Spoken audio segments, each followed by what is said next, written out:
అధికారులతో పాటే కేటీఆర్ అరెస్టు సైతం ఉంటుందన్న టాక్ నడుస్తుంది. మరోవైపు ప్రభుత్వం అడుగులు సైతం అరెస్టు వైపే ఉన్నట్టుగా సమాచారం. సో ఈ విధంగా చూసుకుంటే ఒకరి మీద ఒకరు చెప్పుకుంటున్నప్పటికీ కూడా అధికారుల మీద వేటు తప్పదు, ఇక కేటీఆర్ మీద కూడా వేటు తప్పదు అన్న రీతిలో కూడా కొన్ని వార్తలు అయితే వస్తున్నాయి. అయితే వర్కింగ్ ప్రెసిడెంట్ గా ఉన్నప్పుడు, ఒక మంత్రిగా ఉన్నప్పుడు కనీసం ఈ మాత్రం కూడా తెలుసుకోలేకపోయారన్న కొన్ని వాదనలు కూడా రానే వస్తున్నాయి.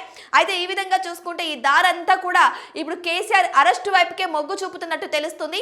అయితే దీన్ని బట్టి చూస్తుంటే అతి త్వరలోనే కేటీఆర్ అరెస్టు కూడా ఖాయం అన్నట్టే తెలుస్తోంది. ఇంకా డీటెయిల్ గా చూస్తే ఏసీబీ నివేదిక ఆధారంగా కేటీఆర్ ను ప్రాసిక్యూషన్ కు అనుమతించాలని కోరుతూ ప్రభుత్వం గవర్నర్ కు నివేదికను పంపింది. ఈ అంశంపై గవర్నర్ ఇంతవరకు ఎలాంటి నిర్ణయాలు కూడా ప్రకటించలేదు. తాజాగా విజిలెన్స్ నుంచి అధికారులపై చర్యల కోసం సిఫార్సు చేయడంతో గవర్నర్ సైతం ఆ ఫైల్ మీద నిర్ణయం తీసుకునే అవకాశాలు ఉన్నట్టు తెలుస్తుంది. మరోవైపు గవర్నర్ ఆదేశాలు ఎలా ఉండబోతున్నాయన్న ఉత్కంఠత అటు పార్టీలో, ఇటు ఆయన అభిమానుల్లో కూడా కొనసాగుతుందన్న విషయం కూడా అందరికీ తెలిసిందే.